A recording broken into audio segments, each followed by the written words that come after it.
ವಿಜಯ ಎಂಆರ್ಎನ್ ಸೌಹಾರ್ದ ಕ್ರೆಡಿಟ್ ಸಹಕಾರ ಸಂಘ ಮುಧೋಳದ 67ನೇ ಶಾಖೆಯನ್ನು ಕಲಬುರಗಿಯಲ್ಲಿ ಉದ್ಘಾಟನೆ ಮಾಡಲಾಗುತ್ತಿದೆ ಎಂದು ವಿಜಯ ಎಂಆರ್ಎನ್ ಸೌಹಾರ್ದ ಕ್ರೆಡಿಟ್ ಸಹಕಾರಿ ಸಂಘದ ಸಂಸ್ಥಾಪಕ ಅಧ್ಯಕ್ಷರು ಹಾಗೂ ಮಾಜಿ ಸಚಿವರಾದ ಮುರುಗೇಶ್ ನಿರಾಣಿ ತಿಳಿಸಿದ್ದಾರೆ. ಕಲಬುರಗಿಯ ಐವನ್ ಶಾಹಿ ಅತಿಥಿ ಗೃಹದಲ್ಲಿ ಏರ್ಪಡಿಸಿದ ಸುದ್ದಿಗೋಷ್ಠಿಯಲ್ಲಿ ಮಾತನಾಡಿದ ಅವರು, ಜುಲೈ 15ರಂದು ಬೆಳಗ್ಗೆ 10:30ಕ್ಕೆ ಶ್ವೇತಾ ಡೆಂಟಲ್ ಹಾಸ್ಪಿಟಲ್ ಬಳಿ ಶಾಖೆ ಉದ್ಘಾಟನೆ ಹಮ್ಮಿಕೊಳ್ಳಲಾಗಿದೆ. ಉದ್ಘಾಟನಾ ಸಮಾರಂಭವು ನಗರದ ವೆಂಕಟೇಶ್ ಯರ್ಗೋಳ್ ಮಂಗಲ ಕಾರ್ಯಾಲಯದಲ್ಲಿ ಜರುಗಲಿದೆ. ಅಂದು ನಡೆಯುವ ಕಾರ್ಯಕ್ರಮದ ದಿವ್ಯ ಸಾನ್ನಿಧ್ಯವನ್ನು ಶರಣಬಸವೇಶ್ವರ ವಿದ್ಯಾವರ್ಧಕ ಸಂಘದ ಚೇರ್ಪರ್ಸನ್ ಡಾಕ್ಟರ್ ದ್ರಾಕ್ಷಾಯಣಿ ಎಸ್ ಅಪ್ಪ ಅವರು ವಹಿಸಿಕೊಳ್ಳಲಿದ್ದಾರೆ.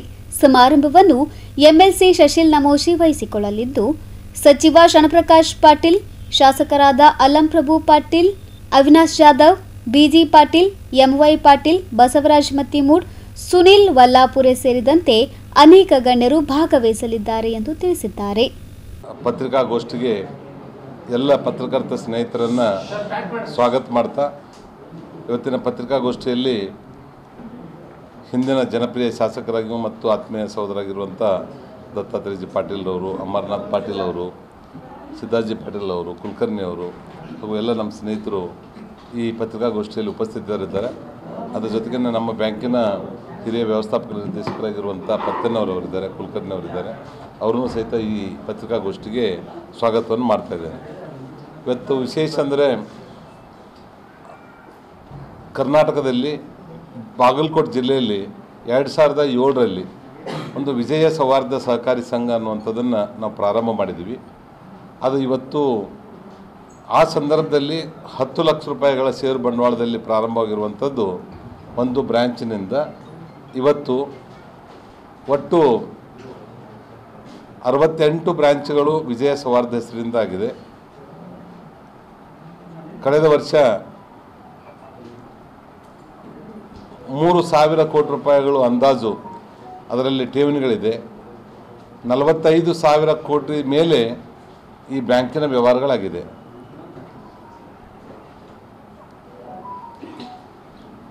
ಒಟ್ಟು ಈ 68 ಬ್ಯಾಂಕ್ಗಳ ಒಟ್ಟು ಸಿಬ್ಬಂದಿಗಳು 500ಕ್ಕಿಂತಲೂ ಹೆಚ್ಚು ಜನ ಇದ್ದಾರೆ. ಆ 500 ಹೆಚ್ಚು ಜನರಿಗೆ ಪ್ಯೂರ್ ಮೆರಿಟ್ ಮೇಲೆ ಮತ್ತು ಸ್ಥಳೀಯರಿಗೇ ಆದ್ಯತೆಯನ್ನು ಮಾಡಿ ಅವ್ರಿಗೆ ಅಪಾಯಿಂಟ್ಮೆಂಟ್ಗಳನ್ನು ಮಾಡಿದೆ. ಯಾವುದೇ ಅವ್ರಿಗೆ ಅಪಾಯಿಂಟ್ಮೆಂಟ್ ಮಾಡ್ಕೋಬೇಕಾದ್ರೆ ಅವ್ರ ಕಡೆ ಸೇರ್ ಹತ್ತಿ ಡಿಪಾಸಿಟ್ ಮಾಡ್ಕೋದಾಗಲಿ, ಇಂಟ್ರೆಸ್ಟ್ ಫ್ರೀ ಡಿಪಾಸಿಟ್ ಆಗಲಿ ಅಥವಾ ಅವ್ರ ಕಡೆ ಏನೋ ದುಡ್ಡು ತೊಗೊಳೋದಾಗಲಿ, ಈ 500 ಕಡೆಯಿಂದ ಯಾರ ಕಡೆಯಿಂದ ತೊಗೊಳ್ಳಾರ್ದೇ ಕೇವಲ ಅವ್ರ ಮೆರಿಟ್ ಇರಬೇಕು ಮತ್ತು ಸ್ಥಳೀಯರಿರಬೇಕು, ಆ ಬ್ಯಾಂಕಿನ ವ್ಯಾಪ್ತಿಯಲ್ಲಿ ಬರ್ತಿರುವಂಥವ್ರು ಇರಬೇಕು. ಅವರನ್ನೇ ಗಮನದಲ್ಲಿ ಇಟ್ಕೊಂಡು ಇವತ್ತು ಪ್ರಾರಂಭ ಮಾಡಿದ್ದೀವಿ. ಇವತ್ತು ಎಲ್ಲ ಉತ್ತರ ಕರ್ನಾಟಕದ ಕಿತ್ತೂರು ಕರ್ನಾಟಕದಲ್ಲಿ ಹೆಚ್ಚಿನ ಬ್ರ್ಯಾಂಚ್ಗಳು ಈಗಾಗಲೇ ಕೆಲಸ ಮಾಡ್ತಾ ಇರೋದ್ರಿಂದ ಕಲ್ಯಾಣ ಕರ್ನಾಟಕದಲ್ಲಿಯೂ ಸಹಿತ ನಮ್ಮ ಸ್ನೇಹಿತರು ಈ ಭಾಗದಲ್ಲಿಯೂ ಸಹಿತ ಬ್ಯಾಂಕನ್ನು ಪ್ರಾರಂಭ ಮಾಡಿರಿ. ಇಲ್ಲಿ ಎರಡೂ ರೀತಿಯಿಂದ ಒಂದು ಡಿಪಾಸಿಟ್ ಬರೋದ್ರ ಸಲುವಾಗಿ ಮತ್ತು ಸಣ್ಣ ಸಣ್ಣ ವ್ಯಾಪಾರ ಉದ್ಯಮಿಗಳಿಗೆ ಒಂದು ಕಡಿಮೆ ದರದ ಬಡ್ಡಿ ದರದಲ್ಲಿ ಸಾಲವನ್ನು ಕೊಡೋದ್ರ ಮುಖಾಂತರ ಒಂದು ಅಳಿಲು ಸೇವೆಯನ್ನು ಈ ಕಲ್ಯಾಣ ಕರ್ನಾಟಕದಲ್ಲಿ ಮಾಡಿದಂಥ ಆಗುತ್ತೆ. ಅದಕ್ಕೆ ತಾವೆಲ್ಲ ಇಲ್ಲಿ ಬಂದು ಈ ಭಾಗದಲ್ಲಿನೂ ಬ್ರ್ಯಾಂಚ್ಗಳನ್ನು ಓಪನ್ ಮಾಡಿರಿ ಅನ್ನುವಂಥ ಮನವಿ ನಮ್ಮದೆಲ್ಲ ಸ್ನೇಹಿತರು ಮೇಲಿನ ಮೇಲೆ ಹೇಳ್ತಾ ಇದ್ದರು. ಅದ್ರ ಸಲುವಾಗಿ ನಮ್ಮ ಬ್ರಾಂಚ್ ಓಪನ್ ಆಗಿ ಇವತ್ತು 18ನೇ ವರ್ಷ. ನಾವು ಬ್ಯಾಂಕ್ ಬರೀ ಡಿಪಾಸಿಟ್ ಸಲುವಾಗಿ ಇದು ಮಾಡಬೇಕಾಗಿದೆ, ನಾವು ಯಾವಾಗಲೂ ಪ್ರಾರಂಭ ಮಾಡ್ತಾಯಿದ್ದೀವಿ ಇಲ್ಲಿದ್ದಾಗನೇ. ಆದರೆ ಈ ಭಾಗದಲ್ಲಿ ಭಾಳಷ್ಟು ದಿವಸದ ಮೇಲೆ ಮಾಡ್ತಾ ಇರುವಂಥದ್ದು ಈ ಹಿಂದುಳಿದ ಭಾಗ. ಯಾಕಂದರೆ ವಿಶೇಷವಾಗಿ ಈ ಕಲ್ಯಾಣ ಕರ್ನಾಟಕದ ಜೊತೆಗೆ ಒಂದು ಅನ್ಯೋನ್ಯ ಸಂಬಂಧ ಮತ್ತು ವಿಶೇಷವಾಗಿ ಪತ್ರಕರ್ತ ಸ್ನೇಹಿತರ ಜೊತೆಗೂ ಸಹಿತ ಒಂದು ಒಳ್ಳೆಯ ಒಡನಾಟ ಇರ್ತಾ ಇರೋದ್ರಿಂದ ಈ ಭಾಗದಲ್ಲಿ ನಾವು 5 ವರ್ಷದ ಹಿಂದೆ ಪ್ರಾರಂಭ ಮಾಡಬೇಕಾಗಿತ್ತು. ಆದರೆ ಇವತ್ತು ಕಾಲು ಕೂಡಿ ಬಂದಿದೆ. ವಿಶೇಷ ಅಂದರೆ ಇವತ್ತು ಗುಲ್ಬರ್ಗಾದಲ್ಲಿ ಏನೊಂದು ಬ್ರ್ಯಾಂಚ್ ಓಪನ್ ಮಾಡ್ತಾಯಿದ್ದೀವಿ. ಇದೇ ಪ್ರಕಾರವಾಗಿ ಕಲಬುರಗಿ ಜಿಲ್ಲೆಯ ಎಲ್ಲ ತಾಲೂಕುಗಳಲ್ಲಿಯೂ ಸಹಿತ ಬರುವಂಥ 3 ತಿಂಗಳಲ್ಲಿ ನಾವು ಬ್ರ್ಯಾಂಚ್ಗಳನ್ನು ಓಪನ್ ಮಾಡ್ತೀವಿ. ಮತ್ತು ಇಡೀ ಕಲ್ಯಾಣ ಕರ್ನಾಟಕದಲ್ಲಿ ಕನಿಷ್ಠ 50 ಬ್ರ್ಯಾಂಚ್ಗಳನ್ನು ಬರುವಂಥ ಒಂದು ವರ್ಷದೊಳಗಾಗಿ ನಾವು ಮಾಡಬೇಕನ್ನುವಂಥ ಗುರಿಯನ್ನು ಇಲ್ಲಿ ಇಟ್ಕೊಂಡಿರೋದ್ರಿಂದ ಈ ಭಾಗದಲ್ಲಿ ಹೆಚ್ಚು ಅನುಕೂಲತೆಗಳಾಗ್ತದೆ. ಅದರ ಜೊತೆಗೂ ಬರೀ ಬ್ಯಾಂಕ್ನಲ್ಲಿ ಸಾಲ ಕೊಡುವಂಥದ್ದು ಮತ್ತು ಡಿಪಾಸಿಟ್ ತೊಗೊಳ್ಳುವಂಥದ್ದು ಮಾತ್ರ ನಡೆಯೋದಿಲ್ಲ. ಇನ್ನು ನಮ್ಮ ಬ್ಯಾಂಕ್ದಲ್ಲಿ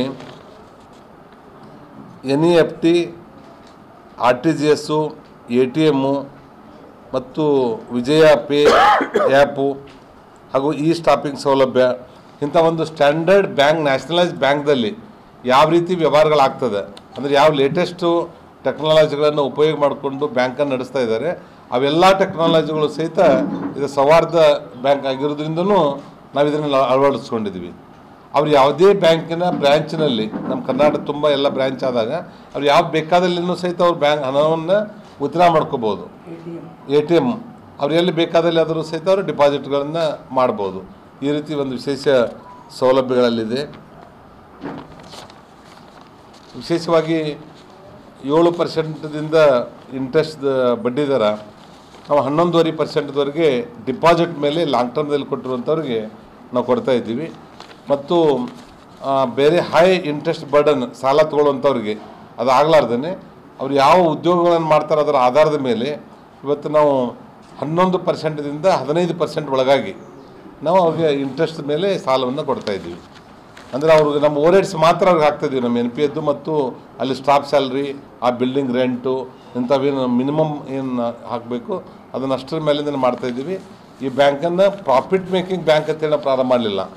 ಇದೊಂದು ಜನರಿಗೆ ಸಹಕಾರಿ ಆಗಬೇಕು, ಈ ಬ್ಯಾಂಕು ಬೆಳಿಬೇಕು, ಬ್ಯಾಂಕಿನ ಜೊತೆಗೆ ಸಾಲ ತೆಗೆದುಕೊಂಡಂಥವ್ರೂ ಇದನ್ನು ಮಾಡಬೇಕು. ಸಾಲ ಕೊಡುವಂಥವ್ರು, ಸಾಲ ತೊಗೊಂಡಂಥವ್ರ ಮನಸ್ಸಲ್ಲಿ ಇದು ನಾವು ಬಡ್ಡಿ ಕೊಡ್ತೀವಿ ಅಂತ ಭಾವನೆ ಅವ್ರು ಬರಬಾರ್ದು. ಇದು ಪ್ರತಿಫಲ, ನಾವು ತೊಗೊಂಡದಕ್ಕೆ ಅವರು ತಿರುಗಿ ಬ್ಯಾಂಕಿಗೆ ಒಂದು ಸಹಕಾರ ಮಾಡಿರುವಂಥ ಮನೋಭಾವದಿಂದ ಅವರು ಇದನ್ನು ತಿರುಗಿ ಇಂಟ್ರೆಸ್ಟ್ ರೂಪದಲ್ಲಿ ಅವ್ರು ಕೊಡ್ತಾರೆ. ಯಾವುದೇ ರೀತಿಯಿಂದ ನಮ್ಮಲ್ಲಿ ಸಾಲ ತೊಗೊಂಡವ್ರಿಗೆ ಹ್ಯಾರಾಸ್ಮೆಂಟ್ ಮಾಡೋದಾಗಲಿ ಅಥವಾ ಅವ್ರಿಗೆ ತೊಂದರೆ ಕೊಡುವಂಥದ್ದಾಗಲಿ ಇರುವುದಿಲ್ಲ. ಆಲ್ಮೋಸ್ಟ್ 99% ನಮ್ಮಲ್ಲಿ ಬ್ಯಾಂಕಿನ ವಸೂಲಾತಿ ಆಗಿದೆ. ಅಂದರೆ NPA ಲೆಸ್ ದ್ಯಾನ್ 1%. ಟೋಟಲ್ ಬ್ಯಾಂಕ್ನಲ್ಲಿ ನಾವು ಕೊಟ್ಟಿರುವಂಥ ಸಾಲದ NPA ಲೆಸ್ ದ್ಯಾನ್ 1% ಇರ್ತಾ ಇರೋದ್ರಿಂದ ಒಳ್ಳೆಯ ರೀತಿಯಿಂದ ನಮ್ಮ ಬ್ಯಾಂಕಿನ ಸಿಬ್ಬಂದಿಗಳು ಮತ್ತು ಇಲ್ಲಿ ವ್ಯವಹಾರ ಮಾಡುವಂಥವ್ರ ಜೊತೆಗೆ ಒಂದು ಒಳ್ಳೆಯ ಸಂಬಂಧ ಇರ್ತಾ ಇರೋದ್ರಿಂದ ಆ ವಸೂಲಾತಿನೂ ಸಹಿತ ಸರಿಯಾದ ಟೈಮಿಗೆ ಆಗ್ತಾಯಿದೆ. 68ರಲ್ಲಿ ಈಗ ಪ್ರೆಸೆಂಟ್ ಕಲ್ಯಾಣ ಕರ್ನಾಟಕದಲ್ಲಿ 3 ಇರ್ಬೋದು. ಕೊಪ್ಪಳದಲ್ಲಿದೆ. ಹಾಂ, ಇನ್ನೊಂದು ನಮ್ಮ ಬ್ಯಾಂಕ್ದಲ್ಲಿ ಯಾರು ಶೇರ್ ಹೋಲ್ಡರ್ಸ್ ಇದ್ದಾರೆ, ಕರ್ನಾಟಕದಲ್ಲಿ ಅತಿ ಹೆಚ್ಚು ಡಿವಿಡೆಂಡ್ ಕೊಟ್ಟಿರುವಂಥ ಬ್ಯಾಂಕು ವಿಜಯ ಸೌಹಾರ್ದ. 25% ಡಿವಿಡೆಂಡ್ ಕೊಟ್ಟಿದ್ದಾರೆ ಲಾಸ್ಟ್ 17 ಇಯರ್ಸ್ ಇದರಲ್ಲಿ ಶೇರ್ ಹೋಲ್ಡರ್ಸ್ ಮೇಲೆ. ಮತ್ತು ಪ್ರತಿ 17 ವರ್ಷ ಪ್ರಾಫಿಟ್ದಲ್ಲಿದೆ. ಯಾವುದೇ ಒಂದು ವರ್ಷನೂ ಸಹಿತ ನೆಗೆಟಿವ್ದಲ್ಲಿ ಬ್ಯಾಲೆನ್ಸ್ ಶೀಟ್ ಯಾವಾಗೂ ಇಲ್ಲ. ಹೊಸ ಶೇರ್ ಹೋಲ್ಡರ್ಸದ್ದು ಇಲ್ಲಿ ತನಕ ಆಗಿರುವಂಥ ಶೇರ್ ಹೋಲ್ಡರ್ಸ್ಗಳ ಸಂಖ್ಯೆ ಒಂದು ಪ್ರಿಂಟೆಡ್ ಕೊಡ್ತೀನಿ ನಿಮಗೆ. ಅಂಕಿ ಅವಶ್ಯಕತೆ ಬರ್ತದೆ. ಎಷ್ಟಿದ್ದಾರೆ? 2 ಲಕ್ಷ ಮೆಂಬರ್ಗಳು ಇಲ್ಲಿವರೆಗೆ 20 ಕೋಟಿ ಶೇರ್ ಹೋಲ್ಡರ್ಸ್ ಇದ್ದಾರೆ. ಅಂದರೆ ಶೇರ್ದಲ್ಲಿ ಠೇವಣಿಗಳು ಬೇರೆ, ಶೇರ್ ಹೋಲ್ಡರ್ಸ್ ಬೇರೆ. ಠೇವಣಿ ಇರುವಂಥದ್ದು 3,000 ಕೋಟಿ ಹತ್ರ ಇದೆ. ಅದರ ಶೇರ್ ಹೋಲ್ಡರ್ಸು 20 ಕೋಟಿ ಇದ್ದಾರೆ, 2 ಲಕ್ಷ ಜನ ಇದ್ದಾರೆ. ಈ ಹೊಸದೊಂದು ಮೊನ್ನೆ ಒಂದು ಸ್ಕೀಮ್ ಮಾಡಿದ್ದೀವಿ. ಎಷ್ಟು ಮಂದಿ 10 ಕೋಟಿ ಇಲ್ಲ, 10 ಕೋಟಿ ರೂಪಾಯಿ ಶೇರ್ ತೊಗೊಳ್ಳಿಕ್ಕೆ ಒಂದು ಅವಕಾಶವನ್ನು ಮಾಡಿಕೊಟ್ಟಿದ್ದೀವಿ 1 ತಿಂಗಳಿಂದ. ಒಬ್ಬರಿಗೆ 5 ಲಕ್ಷ ರೂಪಾಯಿ ಒಂದು ಕುಟುಂಬದಲ್ಲಿ 4 ಜನ ಇದ್ದರೂ ಸಹಿತ ನಾವು 20 ಲಕ್ಷ ಕನ್ಸಿಡರ್ ಮಾಡಿಲ್ಲ, 5 ಲಕ್ಷ ರೂಪಾಯಿ ಕನ್ಸಿಡರ್ ಮಾಡಿ 10 ಕೋಟಿ ರೂಪಾಯಿಗೆ ನಾವು ಶೇರ್ ಹೋಲ್ಡರ್ಸ್ ಅದು ಕನ್ಫರ್ಮ್ ಮಾಡಿದರೆ 150 ಕೋಟಿ ರೂಪಾಯಿ ಅಪ್ಲಿಕೇಶನ್ ಬಂದಿದೆ. ಅಂದರೆ 1:15. ಅದರಲ್ಲಿ ರಿಕ್ವೆಸ್ಟ್ ಮಾಡಿ ನಮ್ಮ ಟಾರ್ಗೆಟ್ ಬರೀ 10 ಕೋಟಿ ಅಷ್ಟೇ ಇದೆ, ಅದು ಸಲ ನೀವೇ ಯಾರ ಹೆಸರು ಕೊಡ್ತೀರಿ ಕೊಡಿ, ಒಂದು ಫ್ಯಾಮಿಲಿದಲ್ಲಿ ಜಾಸ್ತಿ ಇದ್ರೂ ಸಹಿತ ಅಂತೇಳಿ ಅವ್ರು ಕಡಿಮೆದಲ್ಲಿ ತೊಗೊಂಡಿವಿ. ಮಿನಿಮಮ್ 16% ಆ ಶೇರ್ ಹೋಲ್ಡರ್ಗೆ ಡಿವಿಡೆಂಡ್ ಕೊಡ್ತೀವಿ. ಮಿನಿಮಮ್ ಇಲ್ಲಿ ತನಕ ಕೊಟ್ಟಿರುವಂಥದ್ದು 25%. ಕಲ್ಯಾಣ ಕರ್ನಾಟಕದಲ್ಲಿ ಈಗಾಗಲೇ ಕೊಪ್ಪಳದಲ್ಲಿದೆ, ಮುಂಡರ್ಗಿಯಲ್ಲಿದೆ, ಬಿಜಾಪುರ ನಮ್ಮ ಕಲ್ಯಾಣ ಕರ್ನಾಟಕ ಬರಲ್ಲ. ಹಾಂ ಸರ್, ಈಗ ಇವತ್ತು ಟೋಟಲಾಗಿ ನಮ್ಮ ಏನು ಕಲ್ಯಾಣ ಕರ್ನಾಟಕದಲ್ಲಿ ಕನಿಷ್ಠ 50 ಬ್ರಾಂಚ್ಗಳನ್ನು ಬರುವಂಥ 1 ವರ್ಷದಲ್ಲಿ ಮಾಡ್ತೀವಿ. ಹೆಚ್ಚು ಸರ್ ಕಲಬುರಗಿಯಲ್ಲಿ ನಾಳೆನೇ ಓಪನ್ ಮಾಡ್ತಾ ಇದ್ದೀವಿ. ಈಗ ಪ್ಲೇಸ್ ನಿಮ್ಮ ಕಾರ್ಡ್ ಕೊಡ್ತೀನಿ. ವೆಂಕಟೇಶ್ ಯರಗೋಳ್ ಮಂಗಲ್ ಕಾರ್ಯಾಲಯ, ಶ್ವೇತಾ ಡೆಂಟಲ್ ಹಾಸ್ಪಿಟಲ್, ಪಟೇಲ್ ಅನಂತ್ ಆಮಂತ್ರಣ ಹತ್ತಿರ, ರಾಮ ಮಂದಿರ್ ರೋಡ್, ಕಲಬುರಗಿ. ಇಲ್ಲ ಬ್ರಾಂಚ್ ಇರುವಂಥದ್ದು, ಫಂಕ್ಷನ್ ಪ್ಲೇಸ್ ಇರೋದು ವೆಂಕಟೇಶ್ವರ್ ಯರಗೋಳ್ ಮಂಗಲ್ ಕಾರ್ಯಾಲಯ. ಇಲ್ಲಿ ಕಲಬುರಗಿದಲ್ಲೇ ಇನ್ನೊಂದು ಬ್ರಾಂಚನ್ನು 3 ತಿಂಗಳ ಒಳಗಾಗಿ ಮಾಡ್ತೀವಿ. ಆಮೇಲೆ ದೊಡ್ಡ ಪ್ಲೇಸ್ ಇರೋದ್ರಿಂದ ಎಲ್ಲ ತಾಲೂಕು ಮಟ್ಟದಲ್ಲಿ ಒಂದೊಂದು ಮಾಡ್ತಾ ಇದ್ದೀವಿ. ಮಾಡ್ಬೇಕು ಸರ್. ನೀವೇ ಕೈಗಾರಿಕೆ ಮಾಡ್ತೀನಿ ಅಂತ ಹೇಳಿದ್ರೆ ಅದು ಬಿಟ್ಟು ಬ್ಯಾಂಕ್ ತೊಗೊಂಡ್ಬರ್ತಾರೆ. ಸುದ್ದಿಗೋಷ್ಠಿಯಲ್ಲಿ ಮಾಜಿ ಶಾಸಕ ದತ್ತಾತ್ರೇಯ ಪಾಟೀಲ್ ರೇವೂರ್, ಮಾಜಿ ಎಂಎಲ್ಸಿ ಅಮರನಾಥ್ ಪಾಟೀಲ್ ಸೇರಿದಂತೆ ಅನೇಕ ಬಿಜೆಪಿ ಮುಖಂಡರು ಉಪಸ್ಥಿತರಿದ್ದರು. Bureau report in Gulbarga news.